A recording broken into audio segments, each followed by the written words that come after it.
Alrighty, so today I'm going to be talking about the Cultural Revolution that took place in China during the 1960s. And due to the time constraint, I'm going to be talking about three main points today. The first being the cult of Mao, the second being the traditional family values and how they were changed away from family allegiance, and lastly, the legacy of Mao Zedong himself, as well as the Cultural Revolution. So beginning with the cult of Mao, which was centered around the idolized and godlike figure that he was able to effectively create in the minds of the people, young and old both. And he was able to do this through propaganda, fear, and the government control of information, and who was or what was being given to the educated. And the propaganda that he held throughout China was found in businesses, schools, homes, it really didn't matter, public arenas, all holding his image in revering ways. So these little influences everywhere that people went was giving them positive views of Mao, which I think played into their lack of critical thinking skills and analytical skills of Mao.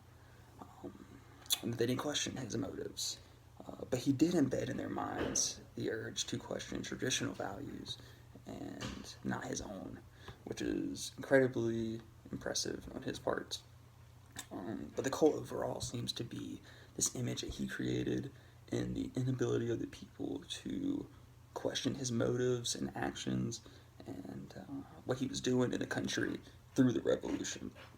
So an example that we see of his overreaching power in this cult that he had was when he ordered the Red Guards to destroy a hair salon, which was in the Red Guards video, because they held bourgeois decadence, which was only pictures of other hairstyles from various parts of the world, I believe, that represented that capitalistic bourgeoisie decadence. It's an interesting word. Another example would be in Ling's description of the two rebellion factions that were fighting in the name of Mao. And they were killing each other, other innocent Chinese people, in his name, which just not makes sense in my mind whatsoever. And it just truly shows his manipulation. Moving on to the family values, I'll start off with a quote here. Father's traditional Confucian sense of family obligation told him to support mother, while his political allegiance told him to condemn her.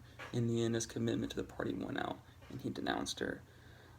So Mao Zedong was effectively able to change the extremely long-standing family values of Confucianism and replace it with essentially no family allegiance whatsoever and solely allegiance to the party.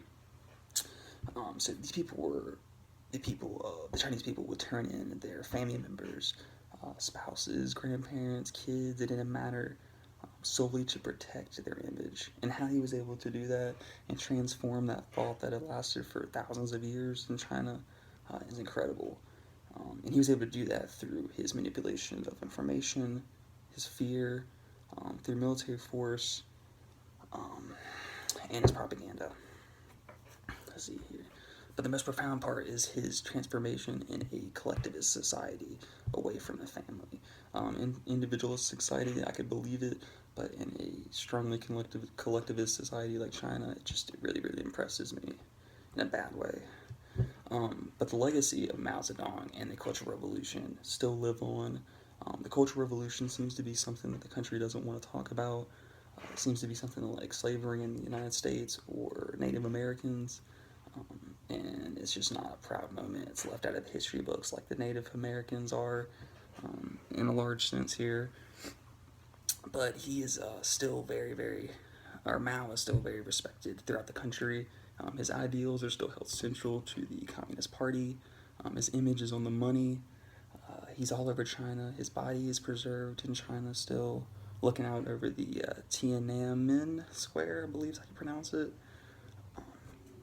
So it's just amazing how to see how he's still living on there, and how those values that he created are still living on, and the party's still there, obviously. So it's pretty amazing to see how all that worked. I appreciate you listening, and thank you.